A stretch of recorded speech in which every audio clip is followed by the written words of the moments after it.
आपको क्या लगता है, हमारा सौर प्रणाली सिर्फ नेपच्यून तक या प्लूटो तक सीमित है?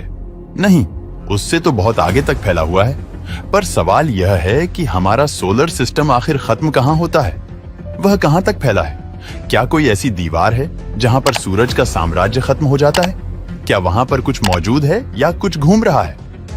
दोस्तों, इस वीडियो में आज आप जानेंगे वो रहस्यमयी सीमा जहां असल में सूरज की पकड़ छूट जाती है, जहां पर वक्त और दूरी का हर पैमाना फैल हो जाता है और जहां पर सौर मंडल खत्म हो जाता है और एक नई दुनिया शुरू होती है। तो दोस्तों, चलिए आज ले जाते हैं आपको एक रोमांचक सफर पर और जानते हैं कि हमारे सोलर सिस्टम की सीमा कहां तक है। दोस्तों, हमें स्कूल में पढ़ाया जाता था कि हमारा सोलर सिस्टम कुछ लोकल प्लैनेट्स, उसके सैटेलाइट्स, कुछ ड्वार्फ स्टार अरबों, एस्टेरॉयड्स और कुछ कॉमेट्स का एक मिलाजुला गठजोड़ है और यह सब हमारे सूर्य के चक्कर लगा रही है। और हमें तो यह भी पढ़ाया जाता था कि हमारा सौर प्रणाली सिर्फ प्लूटो तक ही सीमित है। माना जाता था कि प्लूटो के बाद सौर मंडल खत्म हो जाता है। पर दोस्तों, यह सच नहीं है। जहां पर ड्वार्फ प्लैनेट प्लूटो की सीमा समाप्त हो जाती है, वास्तव में 90% सोलर सिस्टम वहीं से ही शुरू होता है। दोस्तों, सूरज से शुरू करें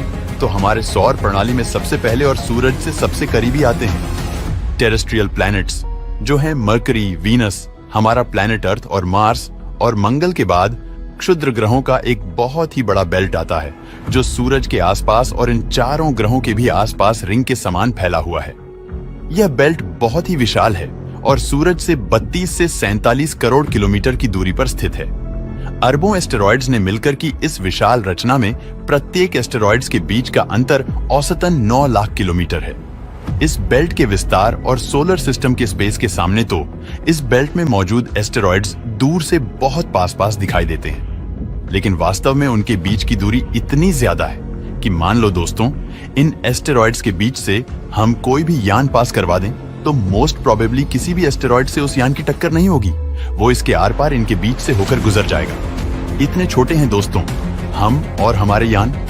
हमारे सौर प्रणाली के सिर्फ इस एस्टेरॉयड बेल्ट के सामने अब हमारे 4 टेरेस्ट्रियल प्लैनेट्स यानी कि जमीनी प्लैनेट्स और इस एस्टेरॉयड बेल्ट के बाद आते हैं 4 गैसियस प्लैनेट्स जो हैं जुपिटर, सैटर्न, यूरेनस और नेपच्यून। अब हमारे सौर प्रणाली के 4 स्थलीय और 4 गैसों जाएं। कुल मिलाकर ये 8 ग्रह अपने सैटेलाइट्स के साथ हमारे सूरज की परिक्रमा करते हैं। और इनके बाद आता है प्लूटो, जहां पर सूरज की रोशनी बहुत धुंधली पड़ जाती है। सूरज से वह करीब 6 अरब किलोमीटर दूर है और सूरज वहां से एक छोटे से चमकते तारे की तरह दिखता है। हमारे जैसा नहीं दिखता है। सालों तक माना जाता था कि सौरमंडल का विस्तार सिर्फ यहां तक ही है। माना जाता था कि प्लूटो के बाद सौर मंडल का अंत हो जाता है। लेकिन सन 1992 में वैज्ञानिकों ने खोज की एक विशाल रचना की जिसका नाम है काइपर बेल्ट। ये काइपर बेल्ट हमारे सोलर सिस्टम का वह हिस्सा है जहां पर बहुत सारे कॉमेट्स, खरबों की संख्या में, एस्टेरॉयड्स और असंख्य स्मॉल आइस बॉडीज मौजूद हैं। और ये हमारे सूरज से 30 एस्ट्रोनॉमिकल यूनिट से लेकर 50 एस्ट्रोनॉमिकल यूनिट के बीच का मध्य का विस्तार है।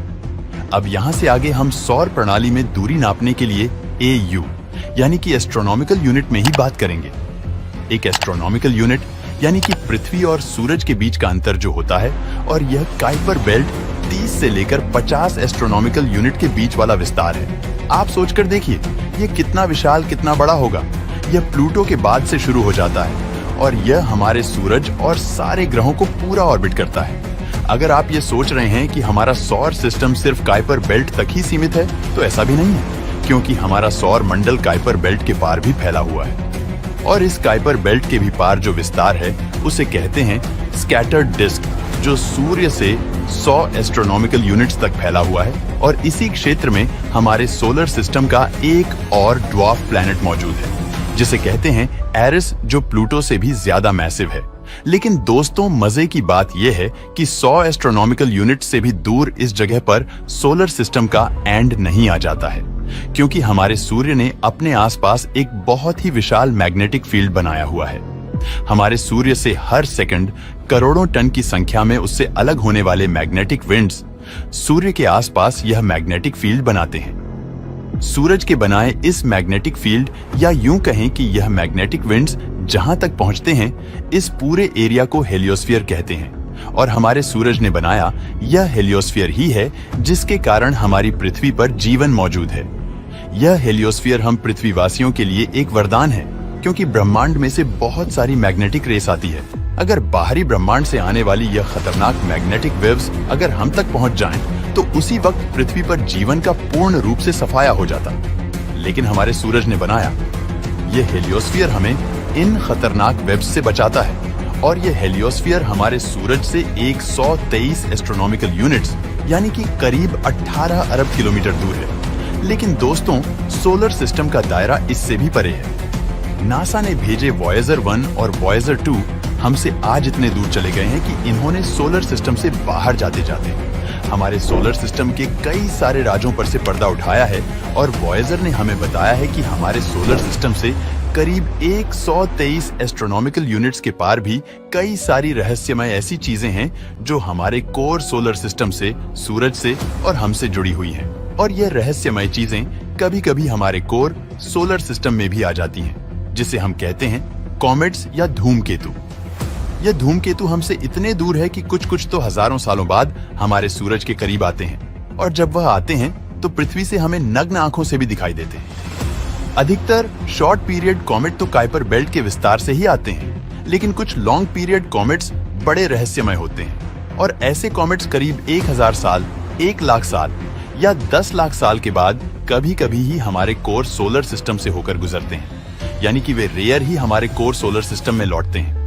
ये सारे कॉमेट्स मोटी बर्फ से बने होते हैं। सौर मंडल के इतने दूर दराज के क्षेत्र में होने के कारण इन पर बहुत ही मोटी बर्फ जम जाती है, लेकिन जब यह सूर्य के विजिट पर या सूरज के करीब आते हैं तो उनके सतह के ऊपर की बर्फ पिघलने लगती है, और यह पिघली हुई बर्फ कॉमेट से अलग हो जाती है और सिरकती हुई उसके रास्ते में उसके पीछे एक पूंछ जैसी बना देती है, जिसके चलते यह धूमकेतु हमें पूंछ वाले दिखाई देते हैं।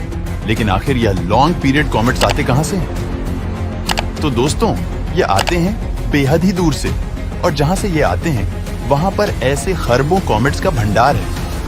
वैज्ञानिकों को लगता है कि हमारा पूरा कोर सोलर सिस्टम ही अपने शुरुआती दिनों के बने मलबे के एक विशाल बॉल से घिरा हो, और यह बॉल वैज्ञानिकों के लिए आज एक बहुत ही विशाल और हाइपोथेटिकल संरचना है, जिसे वैज्ञानिकों ने नाम दिया है ऑट क्लाउड। कैलकुलेशन से पता लगा है कि इस ऑट क्लाउड में करीब 2 खरब से भी ज्यादा छोटे बड़े आइसी ऑब्जेक्ट्स हैं, जो हेलियोस्फीयर के भी बहुत आगे तक फैले हुए हैं। माना जाता है कि यह ऑट क्लाउड बर्फीले चट्टाने और कॉमेट्स का घर है, जहां से समय समय पर कुछ मेहमान हमारे करीब आते रहते हैं। ऑट क्लाउड हमारे कोर सोलर सिस्टम से 5000 से लेकर 1 लाख एस्ट्रोनॉमिकल यूनिट तक फैला हुआ है, और इस ऑट क्लाउड के एज को ही जनरली हमारे सोलर सिस्टम का एज यानी कि उसका विस्तार माना जाता है। उसके पार हमारा सौर प्रणाली खत्म हो जाता है, और ऑट क्लाउड तक लगभग सभी पिंडों को हमारे सूरज का गुरुत्वाकर्षण प्रभाव करता है, उन पिंडों को अपने आसपास घुमाता है। हालांकि ग्रेविटी का ब्रह्मांड में कभी भी अंत नहीं होता।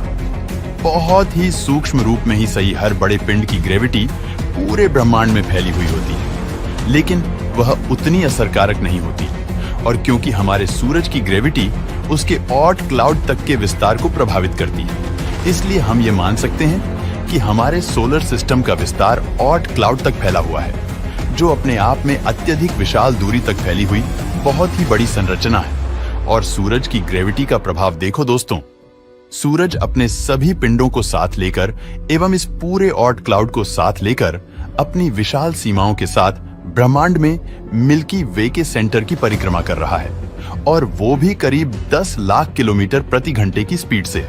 न आश्चर्य भरी कहानी। तो दोस्तों, यह थी हमारे सोलर सिस्टम की कहानी। वीडियो पसंद आया हो तो लाइक और शेयर करें।